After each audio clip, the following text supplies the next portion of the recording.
The 2013 regular season football schedule is at hand, and Clover Hill will open its 2013 season at home against the Royals of Prince George.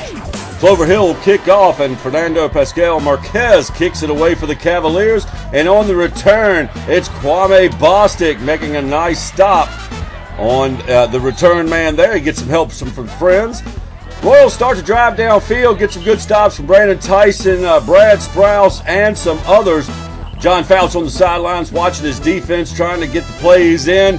Cavaliers having a little bit of trouble against the Royals early. Royals go to the air, but it's broken up. Justin Jones and others in on that stop, so the Royals will be forced to punt away.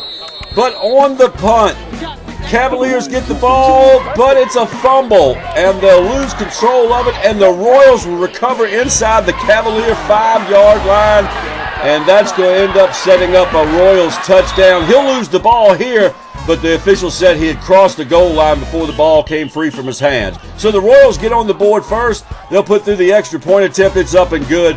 Royals score 7-0 over the Cavaliers early in the first quarter. So with that, the Cavaliers will get the ball back on the ensuing kickoff. Sal Sadati getting a little bit of a return here, picking up a few yards before he's brought down by a host of Royals. And then it's the offensive line of the Cavaliers going to work. Get a nice push here, and that helps Brad Couch pick up a few yards. And then on the keeper, it's number 10, Eric Puller, trying to get around the corner, but he's unable to do so, brought down by DeAndre Brown. Cavaliers forced to punt it away, and they get a nice roll. Cavalier rolls out of bounds at about the 7-yard line, and that'll set the Prince George offense back into action. But again, some nice plays by the Cavalier defense, breaking up the pass there. Number 9, and that is Michael Austin. So the Royals will have to punt it back to the Cavaliers, and Sadati loses it, but it goes through the basket, never touches him, and Royals think they've got the ball in the fumble, but the officials say it's still Cavalier ball.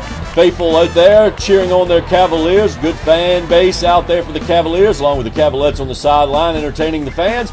And it's back to action on offense and trying to get up the middle, number 4 there. That is A.J. Fox. He picks up a few yards, but stop behind the line of scrimmage will be number 10, and that is Michael Austin. And then a nice completion there to number 44, Chase Stanley, and that's going to wrap up the first quarter of play. So with the field turned, Cavaliers try to get some action going the other way, but they lose control of the ball, and the Royals recover. And the Royals come right back with the air attack, going to the air. Monte Bradshaw catching this one, picking up several yards for the Royals. Royals having trouble controlling the ball as well with their offense, but they're able to hold on to it and recover their own fumble, and they continue to work downfield, working that left side of that line. And oh, what a stop there. Number 5, Ty Farrell was putting the brakes on Devontae Fuller for the Royals. Now Coach O'Hara has to go out and have some words with the officials. Didn't like one of the calls. Didn't like the explanation either. But regardless, the Royals continue to drive downfield.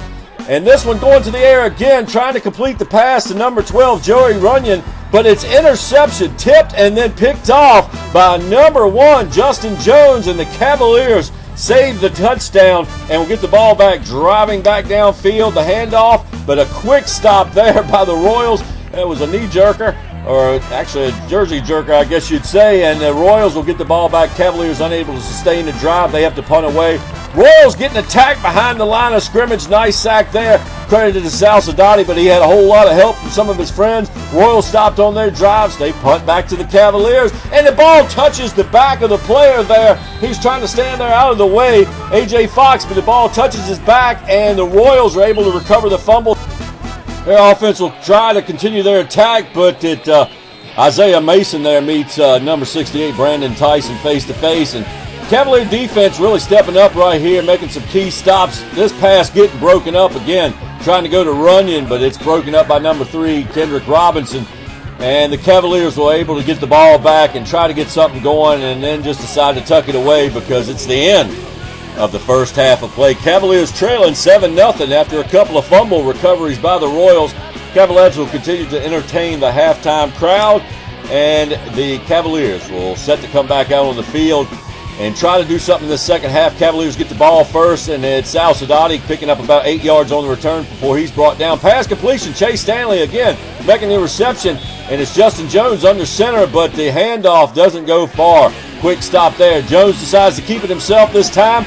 He gets a little bit of room around the corner there and picks up about 8 yards, and then Another key stop by the Royals. That's what they think, because number 46 breaks free and keeps on rolling. Kwame Bostic picking up some extra yardage there with the extra effort. Cavalier fans like that, and the cheerleaders over there, they're cheering on the fans and the team. Cavaliers going back to the air. Chase Stanley unable to hold on to that one, so the Cavaliers turn it over on 4th down, and the Royals go back to the offensive attack. And another big stop there by number 9, making the stop on the play there, Michael Austin. But the Royals find some breathing room, and they get all the way down inside the Cavalier 10-yard line before they're finally drugged down by number 3, Kendrick Robinson. And then it's the quarterback on the keeper, number 7, B.J. Knight, takes it into the end zone for a Royals touchdown. Extra point attempt is good. So the Royals lead 14-0 in the third quarter. Justin Jones goes to the air, but a pass is picked off. Number 4, DeAndre Brown picking off the pass for the Royals. So the Cavaliers turn the ball over again. That's going to set up another key play by the Royals. B.J. Knight does the alley-oop pass, and it's brought in by Monte Bradshaw, and touchdown Royals. The extra point attempt will be good. Cavaliers trail 21-0 with just over 2 minutes left in the third quarter. Sal Sadati trying to get something going here on the kick return. Bounces off a few players, picks up about 16 yards. He's finally brought down. Cavalier offense just unable to get anything motivated there. They end up turning the ball back over to the Royals.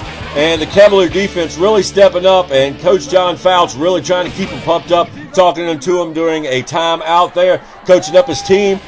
And the air attack, again, working for the Royals. Nice stop here by Justin Jones, though, taking the legs out from under number 22. And that is Preston Stringer for the Royals. They go to the air again, this one going deep and into the Cavalier territory, into the 5-yard line, inside the 5-yard line of the Cavaliers. But the Cavalier defense steps up and makes another big play. They force the fumble, and they recover, saving the touchdown. So the Cavalier offense will get another shot at the field and try to get some kind of points on the board. Cavaliers heading off, but not much going here. After bouncing off a few players, finally drugged down by a whole host of Royals. And that's pretty much going to bring an end to the game as the Royals get the ball back eventually and kneel it out. Cavaliers lose their season opener 21-0 against the Royals of Prince George. They'll head to Matoka the next week to take on the Warriors